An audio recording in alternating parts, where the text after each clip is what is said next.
Welcome to Soulful Cutting, tales to warm your heart and steer your soul, where we dwell into depths of human experiences to uncover the untold stories that shape our hearts and the world. Thank you for following us. If you haven't already, please like, subscribe, and share our content. Your support means a lot to us. We believe that behind every person lies a unique narrative, often overshadowed or left untold due to various reasons. In our episodes, we will be covering a broad range of themes with varied personalities and their perspectives. We are your hosts, Rashmi and Sai. This episode is the second part of our chat with Celia. If you haven't already listened to part 1, go check that out first for some background. Here's a quick recap. Celia was telling us about her early career, starting with an internship at the Atomic Power Station. She also worked as a research associate at the Indian Institute of Science, where she worked on a silicon graphics workstation. Yep, the same tech from Jurassic Park and Terminator. After that, she moved into corporate world and made quite an impact. Now that you're all caught up, let's dive into part 2. Actually, my general manager at the time had, he chose me for the US, and I told him I need to get married. So he paused the project just for me, and I got married. And as soon as I got married, he gave me a month's time, and then I had come to the US. It was funny, right? I met my wife 4 months earlier, and she was working in recent media. She was working in a great company. We had no reason to come to this country. But that's the journey that you take. Sometimes I even think, if I were in India, would I have come out? I think I would have. I would have come out. Maybe not as open as this, but I would have definitely come out, and I started speaking up. Because I was coming out in India also. Even in Bangalore, when I was working, I used to try to wear some, dresses. So I used to always have some half saris with me, and I would wear the half sari and pretend like, oh, I'm a girl. And that's how my life was. My corporate life was professional at one point, and then here I am like a Indian girl in a half sari. For people who don't know what is a half sari, it's like a lehenga. It's a long flowing skirt, and then you wear a blouse and a dupatta on top. And I still wear it. Sounds like quite a pleasant experience, your first job, and that was very nice to hear, Celia. We want to know about Rubicon Consulting. You started it in 2018. So can you tell us about all the key initiatives and the projects that you take through it for the LGBTQ+ community? I think when I was in the corporate world, I wanted to come out, but I couldn't. But I was always helping women and people who are going through issues. And I was very open about my support for the LGBT community, even within my corporate world. People knew that I was an ally or I would support the community, but I never told them that I was trans. So I was helping women. I really pushed one of my managers, and I told her, I want to make sure you meet me every week, and I'm going to help, monitor how we are growing in the company. She is now senior director. At the time, she was a manager, and I empowered so many people. And I always did. I was a people person. I was always good at my clients. I've got awards from my clients, and I was managing millions and millions of dollars. And at one point, I had close to 600 people across the globe. The thing that I felt like I was so successful professionally, that's such a big company, but Nasi knew how good I was. And at the same time, none of them knew I was a trans person inside. And for me, it was really hard. I was struggling, and I quit the company after 20 years. I moved on to other companies to do clinical research, and I was working more on the healthcare side. And I used to always think about my own life. I loved healthcare. The reason is because of my own personal reason. After I told my wife that I'm trans and I was looking for word, there was no terminology for a person like me. So I started going to medical journals, looking at medical community, looking at articles as to why a person is trans. I started studying so much, and to me, my mind just blew open. Oh my God, this is not something we choose. This is who we are. We are born, we are wired differently. And why is there so much stigma around it? And that opened my eyes to speak up. And I read articles from Stanford, from Johns Hopkins, from so many other international journals. And that opened my eyes to do something useful with my own life. I felt like, I'm not picking this life, but this is part of who I am. And I can change the medical community and be an ambassador for the trans community. I think that's one of the starting point in the corporate world that initiated in me, hey, I can be trans. I can come out in the workplace. When I was working, I was 3 levels below the CEO. I was managing R&D for North America. At the time when I came out, I didn't know what to do. I told the community that I'm trans, but I was still wearing business suits. It was like, how do you come out? And it didn't go very well, actually, because you can come out as a trans in a lower position, but when you're in a senior position, the executive team is always worried about the business. They worry about clients. They don't care about you because now you're not a money-making machine. So to me, that didn't sit well. So I left the organization and then started looking for a job. And that's when I found that in reality, the world doesn't want to hire a trans person. They're okay hiring you as a receptionist or just keeping you in a position where you're token hire. But they don't want to hire you in an executive position because now you're challenging the nomenclature and the framework within the company. I didn't want to compromise on my education. I didn't want to compromise on my experience. I didn't want to compromise on my clients. And I said, I want the job at the same level I was as Daniel. Unfortunately, the world wasn't ready. Corporate industry is not ready to hire a trans person as a vice president. And my salary dropped by 30-40% when I joined another company. I had to work for a nonprofit at the time. I didn't find a job. I was begging for a job almost for a year. It was really hard because no one wants to hire a trans person. So in US, I'm talking about, you think this is a country where everything is open and people are more accepting in the corporate world? Actually, no, they are not to the trans community. So that's where I felt like I need to do something different. And my wife was the one who told me, why are you begging these people? You're so good in what you do. Start your own company. Okay, I will listen to that. I started my company. I called it Rubicon because my daughter's name is Rebecca. And I added a con for consulting. So I believe someday daughter and I will continue this company more in the ESG space, environmental and social governance. I had that vision right now, make a change because company is not just about me and I'm not getting any younger. So my daughter is now working in the energy space and I believe that someday if she wants to do consulting, she has a company ready to go. And that's one of the reasons why it gave birth to the company and I started consulting. I felt discrimination. And I saw discrimination both in the equity space for the trans community. I started speaking up and even in the medical sectors, in the policy sectors, the trans community and like creating that kind of ecosystem in healthcare where people like us are not marginalized and our information is collected correctly. So, a little dwelling into Rubicon Consulting, Celia, what do you exactly do and what are the kind of initiative or projects you take up? So in Rubicon, what I do is I educate, I engage, and I also empower organizations to be truly inclusive from the bathroom to the boardroom. People talk about diversity today, a lot of the diversity champions and all that. When you see, they don't understand the bathroom issues, the fundamental issues that trans people are going through.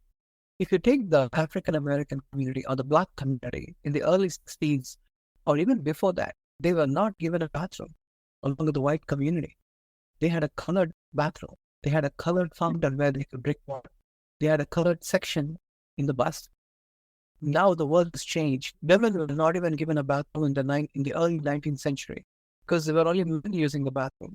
There were no women. And when they brought women, they had to beg people to have a bathroom because they said it's for the hygiene of the women. We need a bathroom for ourselves. And then they got a bathroom.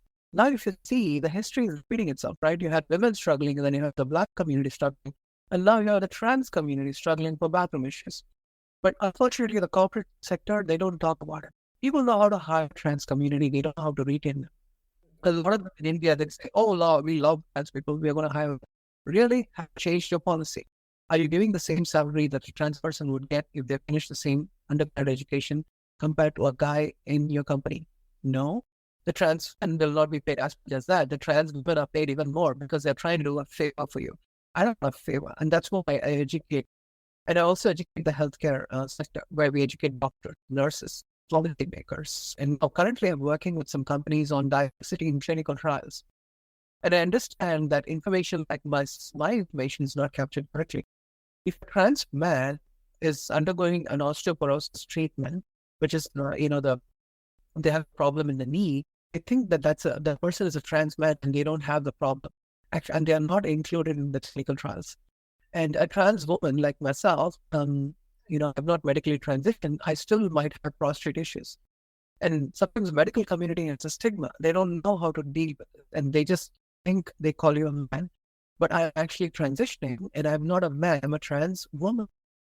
So that's where I think the data is not captured correctly. And with my company, I've started educating even the healthcare sectors, clinical sectors, government agencies. I've started speaking up in so many forums because I want to change. And when you create a change fundamentally in the medical community, policies are based on that. Your school, your education, your housing, your employment, it's all based on medical data that they access. So if the medical change has not happened, then how can they even put those into policies? Like women, right? You're having women who are going for pregnancy. And when they come back, they'll say, oh, Arjun has taken your post. Arjun is doing an amazing job. But you'll say, hey, I went there because I have a child. I need to give birth to a child. Oh, thank you so much. You're doing a great job, but we've got Arjun now who's doing fantastic. Why? Because they don't understand you. Now, that's the kind of problems and stigma we face, women face, and as women also face. So I educate them, and I educate creating policies, framework, infrastructure, people mindset, process mindset, and also creating a change in the technology. It's a lot, but that's what I do. So, Celia, I love the phrase from bathroom to boardroom. It's become a very fancy word now for any organization, for any corporate employees talk about diversity. But how inclusive we are, it all starts from the bathroom, right? And it also ends at given an equal opportunity for everybody in the organization. I mean, it's an amazing phrase. I love it. So in that context, Celia, I would like to ask you to talk more about the resistances, if any, you face when you're trying to work with the organizations to get them to change their mindset. So, and also any notable success stories that they were able to change their ways and make the world a better place. I can go on and on, but I'll tell you one story that is very powerful. So, all the discrimination that I faced was with Asian Indian women in US. Very interesting because I was in an interview and my agent had given my resume to the client at a company and he said, this person's name is Celia Daniels and she's a trans person. And this Indian lady was like, sure, I don't have a problem. And as soon as I got into the call, that's when she realized that this Celia Daniels is actually an Asian Indian woman. And she cut the call in half an hour. And she told my agent to keep looking. And yep, it has happened. And I didn't know how to react to it, but I was surprised. And I called my agent and asked what happened. And this is a Friday and Monday I was supposed to join. We were all done with everything. I think in my mind, and this Asian Indian woman agreed that she did not even agree that she had a stigma or anything. She just said, I'm just looking. But the problem, I know exactly what it is. This is called implicit bias, or it's very implicit. You don't know, and you always think that trans people are trans. And if I'm an American trans, I can put up with them. But if I'm an Indian trans, then I come with a baggage of Indian issues like hijras. Just looks at me still probably like a hijra because she's an immigrant in this country. She didn't grow up in this country. As an Asian trans woman, the stigma that you face is more. So I think it's important for us to educate the the Indian women. And one of the notable things, and I to complain to the HR, and I did a HR investigation, and the HR came back to me after that and said, "Yeah, we don't see any issue there." I said, "That's the problem, because you don't see any issue," and I was misgendered in the call. The guy who was on the call, he knew me that I was Daniel before, and I transitioned as Celia, and he kept calling me Daniel in the call. And I told him again, hey, my name is Celia, and my pronouns are she and they. And at least twice or thrice he mentioned it. And I was okay with that too, because, he's suggesting, probably seeing me that way. I was still okay to do that, but I couldn't take the discrimination this lady for me. But I wanted them to know and educate. There are times I have felt like discrimination was pretty high, like when I was supposed to be brought into a company. for a consulting firm. This is a big pharmaceutical company. They have LGBTQ, rainbow flags, corporate equality index is 100%. But when they wanted to bring me in, I did all the interview. They brought me in and they said, my legal name is Daniel, my authentic name is Celia, so I want Celia to be put in the system. I don't want Daniel in the system.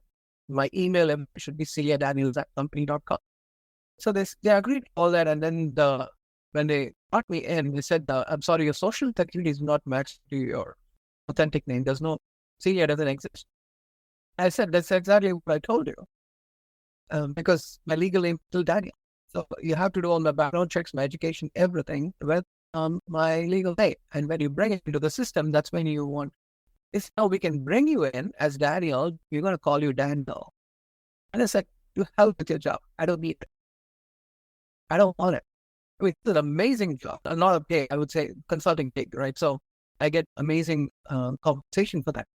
And to me, I felt like this company did not understand. And here they are. They're talking about being a true ally to the community, but they are very performative. And to me, that didn't work well. I said, I cannot join your company. And I had people in the company who advocated for me. There were some managers who stood up and said, Celia needs to be brought in as Celia. We don't care if she worked here as Daniel, but she needs to be brought in as Celia. So they changed the process, the legal, the HR, DEI team, the Pride team. They all sat together, exchanged emails for a week. And then I was sent a laptop. They sent a laptop to my address and said, I'm really sorry, we didn't know how to hire you. But the interesting thing is this. If they would have said they didn't know how to hire me, then I could have helped them. But all they said was, you have a security issue and we cannot hire you. Right? As an immigrant, when someone says we have a security issue in a hiring process, you always think about, what did I do? Did they have my information correctly? I was panicking for a week because they would never reply back. And I was so upset. I was scared. I kept telling my wife, I hope I have a better life and I don't know why these people don't want to bring me in. He said, don't care. You're going to work as Celia and, you're not going to work as Daniel. Your name cannot be listed as Daniel. And finally, when they sent me the laptop, basically they said, we didn't know how to hire you. And I said, okay, now you learned it. And here's what an interesting part. I told them, I'm going to talk about this in all my trainings in your own organization. And you know what they said? Please do. Wow, that's amazing. You made this transition. I did. And I actually said, and I turned it into a positive story, right? That's where I think organizations need to be honest. They can't be just pretentious. They were honest. They said, yeah, we made a mistake, but we want you to talk about it. And they just always said, please talk about it. We are not going to deny you from talking about it. And I told them that no organization is perfect. Even the organization that I'm thinking about, I did a lot of trainings for them. Almost more than 40 trainings. And every training I would bring this up and say, I've never seen a perfect organization. Here's an organization that's willing to change. If they can hire me, changing the entire process, believe in this organization. And you could see the rating in that company went up, especially in the LGBTQ and disability, because they now trust the organization, right? So I've started doing a lot more advocacy and changes. Change happens. It's not easy. Anybody's stories that can go on and on. But this was one of the significant change that I created in that organization. It's a $26 billion pharmaceutical in Southern California. It is a biotech. So they are really good. And I believe sometimes organizations can make mistakes. But when they admit and say that, oh, we are learning, we want to change, then that's when the organization truly is changing. It's not about being performative, but transformative. This is a transformative that I saw.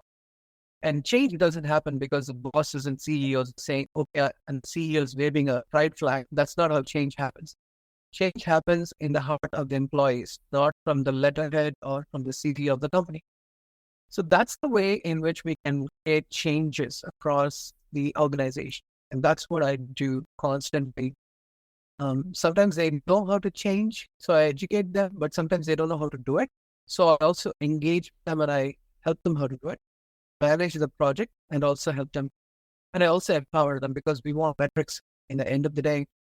We want to make sure they are successful, they have the right kind of metric, and they are intentional in what they're doing, and they're making a change in the organization just now, but for the future. They're really making a massive change in the organization. And that's what I've been doing in the organizations today. Celia, if I were to look within, and I think this can apply to everyone, how do we shift from a sympathy to empathy and an empowerment? I'm glad you asked me the question. So in India, when you look at the community in India, when they look at a beggar or when they look at somebody who is very poor and socioeconomically down, the first thing they have is sympathy. You need to have sympathy to a person. That's the basic human nature. Try to help a person. Sympathy, feeling sympathetic is good, but empathic is you're also feeling that deep inside and you feel like, oh my God, I want to really help you. I want to really help you. And people like doing that, and I think that's a good thing. But what I have seen is when it comes to empowerment, that's the entitlement comes for people. It's like, I want to empower you. I want you to still be beneath me. I'll help you move in your career, but I want you to acknowledge me because I did it for you. I am entitled to do that. I am privileged to do that for you. And if you have a privileged mindset, that is not empathy at all. So, like I was telling you before, if I apply for a job, I can challenge you today. I can give this in writing today. You can put it out on the social media. No company today in India will hire me at a senior vice president position, though I have the capacity and capability to do it. It's because they still empathize with the trans community. They create cafeterias for you. They make sure you are higher at this level, but they don't want to give you the title that you want, that I'm capable. I'm not talking about DEI title. I'm not talking about the IT industry. I was a senior director in the company, managing millions of dollars. I can still do the same thing, but they will never bring me. They would rather bring Arjun or Karthik. I'm just throwing names of it. At the end of the day, it's all about the fact that you need to empower people. My goal is to, as a leader, to create leaders. That's what is missing today. We only think about our own selves. And that's what I do. And I always did that in my organization. Whenever I was running those large engagements, I won so many deals and I gave it to people and I told them, run this. I'm going to do something else. And that's what changes people. You need to be a leader, a servant leader, not a boss, where you work with the team and you give them a chance to survive. Never treat people as commodity. Treat people as creative beings. And that's what will help the productivity, innovation, and the way in which the company can really thrive in the marketplace. Diversity in India is always like a jargon, a buzzword. I don't know how it even works because if you're truly diverse, you've got to have the equity. You've got to bring in people like the trans community to be at different levels working in the company. The other problem I see is when you are not educated because you're trans and you have not created an education system to educate trans community, how can you expect them to be a CEO of a company? Tell me, how many CEOs are there today in India who are IT industry CEOs? You have CEOs who are part of the nonprofits, but actually, you know what? There are CEOs, but they're not out. I know today. I know CEOs of all the top multinational firms today, but they're not out. That's the way the industry is because when you show that you're different and your value goes down as a person. So when I came up with my own company, my value just went down because they thought of me as a brown, successful businessman who's like fantastic in presentations and understands business and just walked in and the client gives you business. And then I came out as Celia and, the company doesn't want you because you're worried. And all my clients worried that we're going to lose somebody who is really capable. And I tell them that I can do exactly what I did as Daniel. It's just that you need to trust me. No, companies don't have time for that. They don't want to do it. Even if you give me 3 months, I can turn things around, they will not do it because they will empathize with Celia. They do not empower Celia. There are so many Celias in India today. They need to be empowered. Don't just sympathize. Don't just empathize. Move to empowerment. And that's what creates leaders. That's what creates change in India. Very rightly said, Celia. And also, to some extent, I feel empowerment is also sabotaged because of the insecurity of especially the leaders or the managers. So, moving on to, we see a lot of ups and downs in your conversation about your career, right? I would like you to cherish one of those accomplishments or achievements. It could be in your working life or it could be a Rubicon consulting. Wow, I have a lot of people writing to me and saying that coming out in the corporate world has motivated them, empowered them. That's one thing I could say. I've seen a lot of them do it. The most accomplishment that I would say is when I was when my county, it's like the local county, like the Madras district or whatever. The district actually hired me to help with jobs for the district. So I'm a board member in our county. We have more than 900,000 people who live in our county. And my job as a board member is to help them find jobs. And not just friends I'm talking about everybody in that entire county. So we come up with ideas, businesses that can stay there in the county. How can we create new jobs in a county? How can we educate community colleges to create courses that will make sure that the students are growing in the community and they can be part of the workforce? So for me to be in that workforce, to make a change across the county, and I have done quite a lot of podcasts for them. I have even conducted a Pride Job Fair for the very first time. I created a Pride Job Fair. People who are part of the LGBTQ community can find jobs. So I educated all the employers. I told them how to use pronouns, what not to say, who to say. Like, don't tell them that we do not discriminate. Say that we are an ally to the community instead of saying we do not discriminate, because that's a defensive statement. So I've coached the HR teams what to say when you have people from the LGBT community looking for a job. And more than 81 people participated. It's a morning time and some people are going to office, and there were close to 81 people who participated from the community, and we had a good turnout. But it was nice for me to do that, and it was very good to see that I am not only an advocate for the LGBTQ community, I'm an advocate for human rights. I'm an advocate for the Black community, the Asian community, people with disabilities, and also veterans. Because my dad is a veteran. He fought for the Indian Army. My mother-in-law is a brigadier general. So we're all part of the Indian Army. And I was in the NCC in India. So in the college level, we used to be in the Army. I teach you. So I was part of that. I did so many things in my life, but to me, giving back to the humanity in terms of being a part of a larger goal to help change that is what is exciting for me. A lot of people have asked me, do you want to run for the office? Maybe someday I will run for the office. Yeah, I work with in fact, my daughter was a Democratic delegate. She was a young Democrat, and she was a Democratic delegate for 2 years. If my daughter, that's the kind of motivation that I had influenced in my daughter. That little child who was 12 years old, she's now such an advocate, not just for me, but for people like me, for anybody who are in the unrecognized communities. She's such an advocate. Even though she's working in the energy sector, she's saying that I want to be an advocate, especially when they come with some energy needs and smaller, unrecognized businesses. So she has her heart fixed on things. I think to me, I started out as a trans advocate and I ended up as a human rights advocate.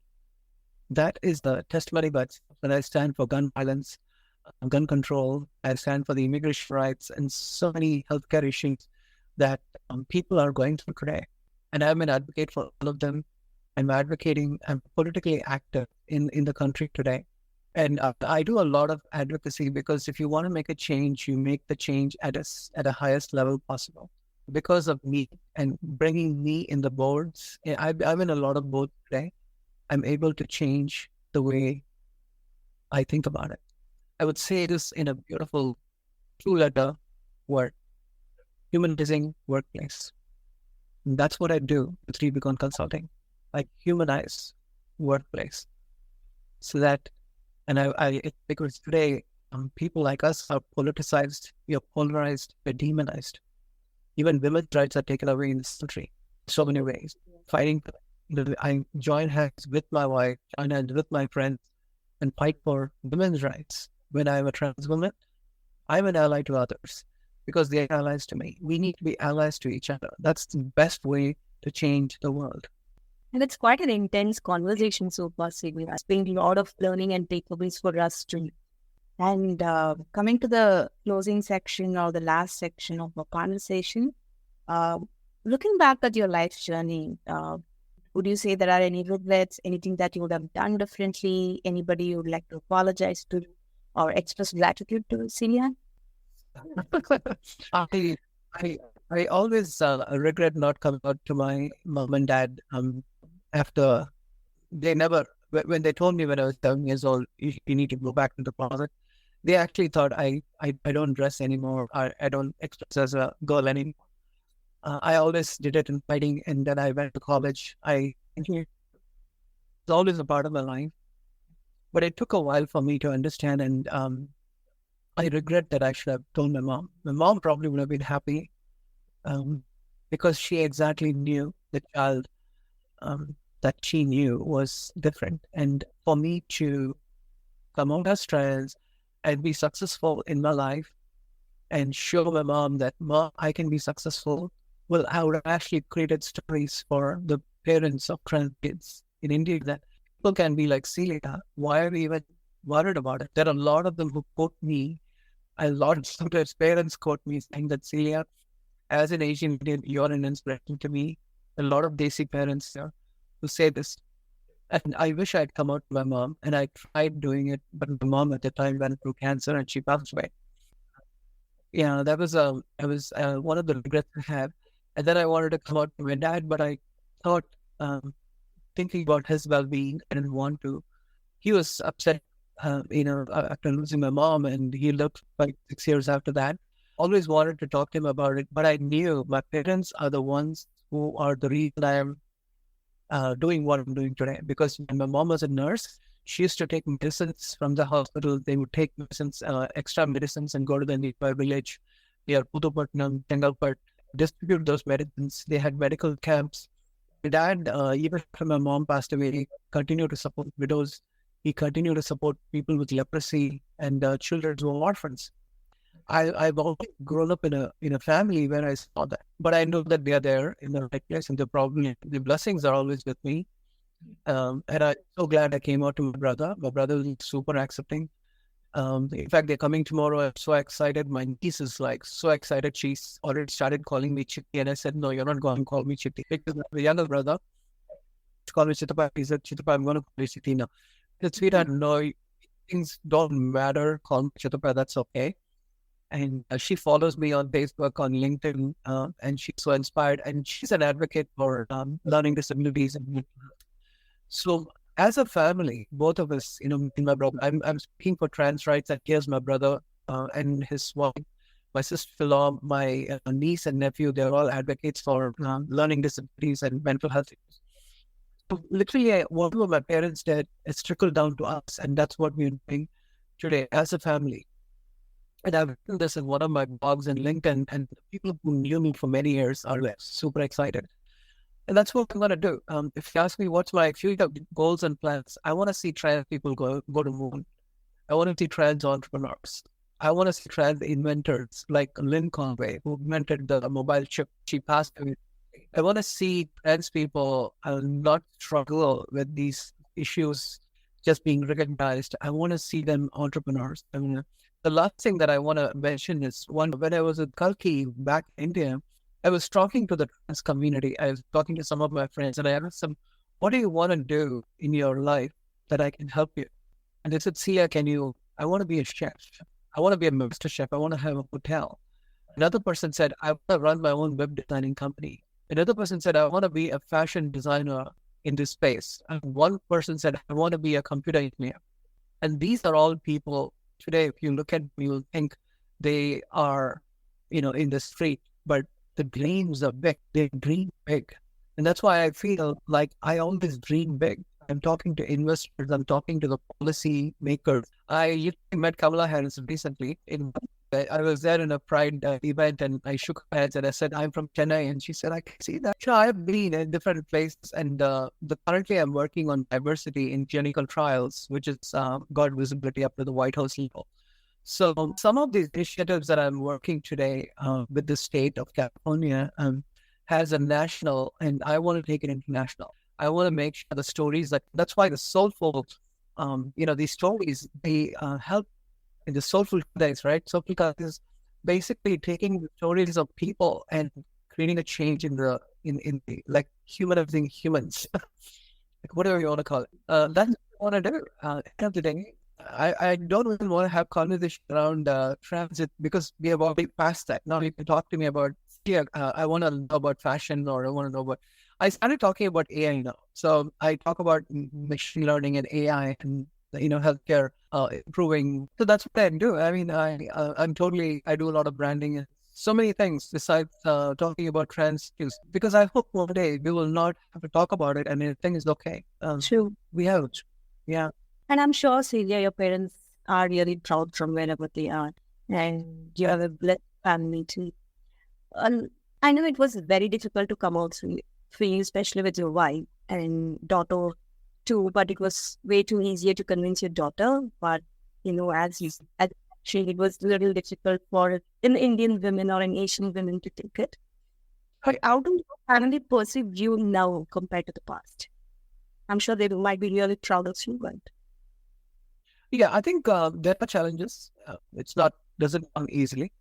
And you are in a position in life where you're at a stage where you're making a difference in the community.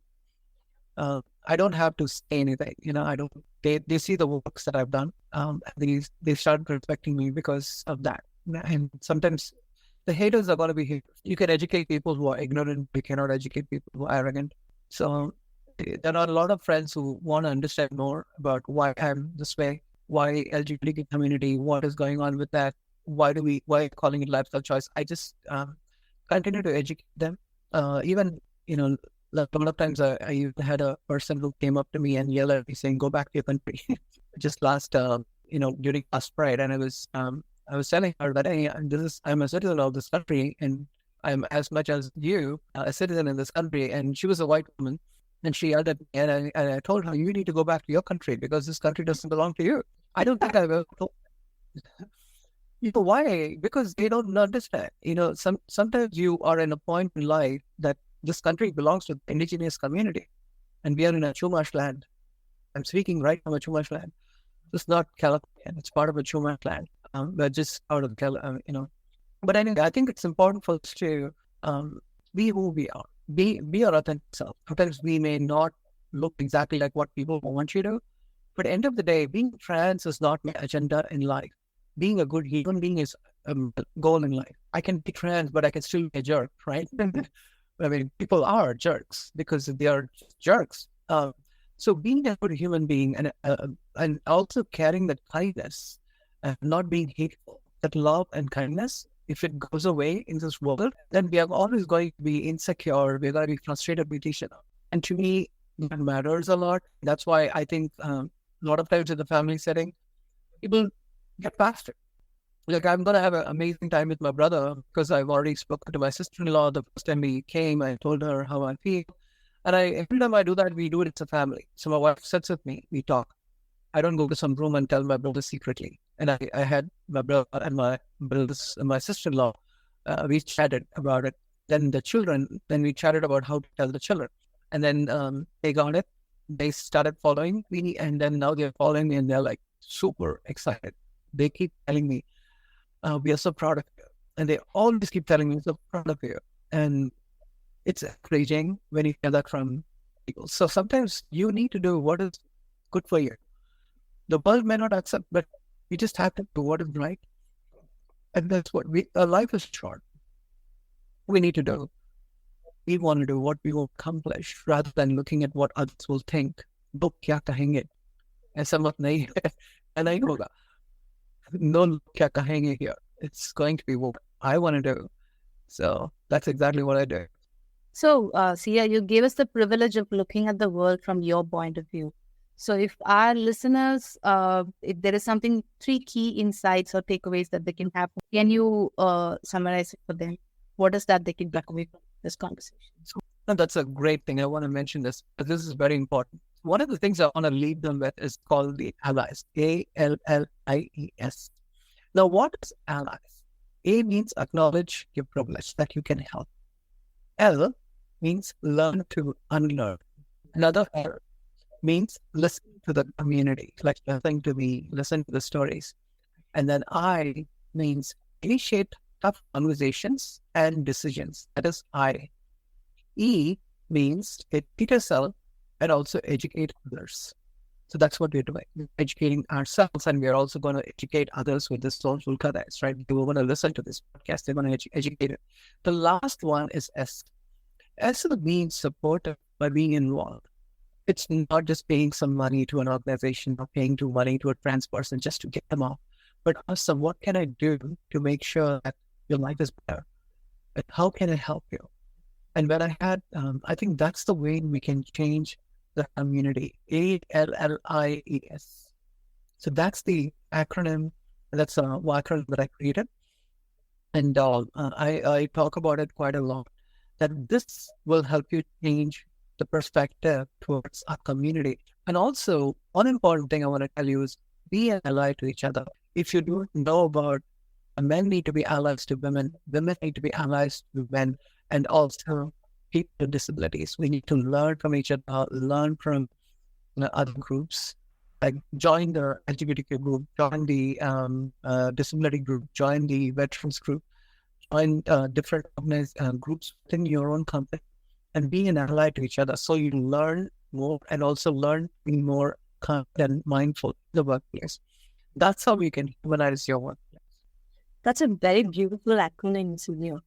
So for our listeners, how can they be, kind of be supportive for the community involved and beyond monetary help as well?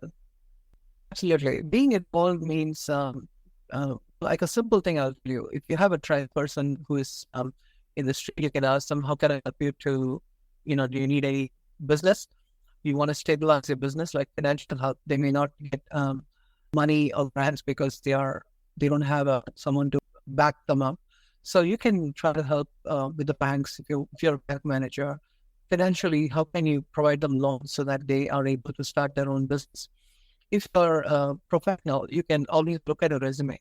As simple as that. Look at a resume and review the resume and tell them that if you're going for the interview, I want to do a mock interview for you so that you can do well. It's such a simple thing. And I started with that. And there are so many companies that are signing up saying that, Celia, that's the least I can do.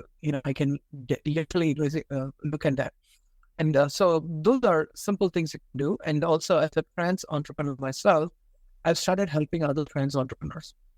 So what I do is help them with certification, help them with business plans as to how they can plan the business and what they can do to sustain the business. Like what are the business ideas that you can bring in?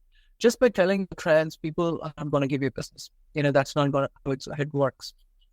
People are wanting to see what are the value that you're adding to the company, or to an organization. And that's why I say that I bring healthcare experience and I train your company to be. So now that's a win-win. And so when I talk to them about, I can help your organization be more mindful of your employees than the other. Makes sense. I can help your organization come up with policies, including restrooms. Suppose you're a mom with a child, and how can you have a parental care unit within your office? Lots of little things. There are so many areas where we can also think about being helpful. But pride is good. You go for this pride marches, and sometimes people feel very worried that if I walk along with these people, I am gay or lesbian, so nobody thinks like that. Because I have a lot of parents, I have a lot of friends of mine who are not part of the community, but they are so supportive that they come to these meetings. You can be a part of Pride March. If you don't, that's okay. Absolutely fine. But be supportive in the workplace. Be supportive to each other. Learn, hear the stories, and don't stereotype. Like trans people are not always stereotyped. That's why when people see me, they'll be like, you don't look like a trans because I'm not stereotyped. No, I am not a drag queen. So when they look at trans people, they think you're a drag queen or you're just dressed flamboyantly and you're like, always doing something funny. I don't do all that. Right? We don't do that. That's in the movies. So don't stereotype. And these are some simple things they can do, like help with resumes and financial, not getting money. I'm talking about like loans, empowering them where they can be leaders. Also training them English. I know that in India, the typical thing is to buy a tailoring machine and some tailoring. Stop doing it. Don't do tailoring machines. It's okay. But teach them to be fashion designers. Let them design clothes. And teach them to be, if they can cook well, teach them to be, get them a license to open a restaurant and help them with setting up a restaurant. And that's what Alki is doing today. She's helping a lot of trans entrepreneurs. She comes once in a while to US. Whenever she comes, she stays with us. And it's amazing to have advocates in India. And I have so many advocates in India, and I listen to them and listen to their stories, and then see how you can help and change the community. I think that's the way we can change the world, by being involved. I think that's what I learned. My parents were involved. They didn't just give money to the villages. They literally took the scooter. That time we had a scooter. We take the scooter and go. We didn't even have a walk in those places. We'll take the scooter, go there, a moped, take all the medicines sitting in the back, and then I will carry my guitar in my shoulder. We go to places, take the Marie biscuit out and give it to the children. So the children come, the parents come, they enjoy the music I used to play. And that's how we created change, by being involved in the community, by being supported in the community. I learned a lot of things from my parents. I've attributed to them, but I also want to encourage the listeners that I know that you are listening to this conversation because this is an important conversation, even in your own lives, as to stay involved. And you are an amazing human being, and are blessed to bless people like us, to help people like us. So, this conversation. Thank you, Celia, for showing us all the small and practical ways in which we can affect change for the community. We always talk about it, we always hear a lot about it, but this is very important, how we can get on the ground and make changes. And that's how we change the world, right? So thank you for sharing all these with us. And it was a very conversation, Celia. And some of it is kind of a learning for us too. We've been hearing for the first time, especially like the phrases bathroom to boardroom, or beautiful acronym animals, which is absolutely bang on. So the final question, book recommendations.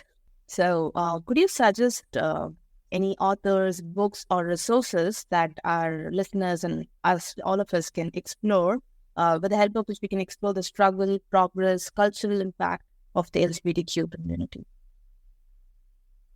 There are quite a few books, which is one thing that I would recommend is there's something called a queer history. And I can put it in some of the show notes when we have you can put them in the show notes. But it's basically understanding how the Indian history was very queer. Queer are people basically questioning. And right from the dawn of time, we always had people who are different, right from the Mesopotamian stage. So I think there is a book that is written, even in US, they talk about queer history. So when you go back in history, understand history, and you will see a lot of humanity involved in a way where we bring in those cultures. So that's, I can definitely put some of them in the show notes. And also there is a lot of talk about diversity and inclusion. I'm planning to write a book recently because a lot of them have been asking me to write a book, and I wouldn't call it as DEI, but one thing I would call it as DEI 2.0, which is focused on, is inclusion causing exclusion? And right now, we are in a stage in life where nobody talking about it. It's like people don't talk about it. And we need to know who is included, who is not, and why. How can we create those inclusive workspaces? So that's one thing that I've been focused on. I've done some blogs and podcasts to set it across. But one day I'm hoping to write a book where we do that. And one of my friends, actually Purnima, she wrote a book called The Art of Allyship. Dr. Purnima Luthra, I think her name is that. She featured me in her book as well. And she has written a book about the art of allyship, which is on Facebook. It talks about different, helps organizations Dr. Purnima. If you search for it, you'll find, and it's available on Amazon as well. And my friend Elki, she has written a lot of books. The recent book that she wrote was about her struggles and the Red Board project. She has also written about some poems that she came up with in trans community. So Kalki's book is, of course, something I would recommend. There are lots of books that I, one of my friends, May Wall Street, she wrote a book about her own life. It's like, and she's, she reached out to me after she wrote that book. She's one of the Wall Street giants and lived in the Wall Street for a while. She also is a good friend of mine, and she has a book on her own. There are lots of things that I can think of, but I would definitely. There's also in children's books. There's one of my friend who wrote a children's book, which is it's about allyship. It's all about allyship. And end of the day, if you're leaving this podcast, just think about the word allies that I mentioned, because that is what is going to create a change in wherever you are. It applies to every corner of this world. Thank you. That was a lovely recommendation. I'm sure you would be one of the authors to recommend to our listeners to read your book when it gets published. By this, we are towards the end of our conversation, Celia. We would love to thank you so much for sharing such a beautiful insights. So it was a pleasure, and I truly appreciate having you on the podcast. Thank you so much. Thank you so much, Celia. Yeah, and are amazing, soulful human beings, and I'm so privileged to be part of this podcast. And I hope our listeners will enjoy and cherish these conversations as well. Thank you for inviting me. And if I may, Celia, I just want to mention that as you were narrating your stories, especially your childhood stories, I just wanted to give the little Celia a hug. Yeah, absolutely. Thanks a ton, Celia, for sharing your insights, experiences, and all the awesome work you do through Rubicon Consulting. It was great chatting with you and having you on a podcast. So that's a wrap for today. We hope you enjoyed it. Keep an eye out for more interesting and inspiring stories coming your way. If you haven't already, don't forget to like, subscribe, and share our content. So here's a cool opportunity. One lucky person from the community will get a chance to chat and even get mentored by our guest Celia. If you think you are that person, please write to us on our email. soulfulkatai@gmail.com. SOULFULKATHAI. soulfulkatai@gmail.com. See you in the next episode. Bye for now.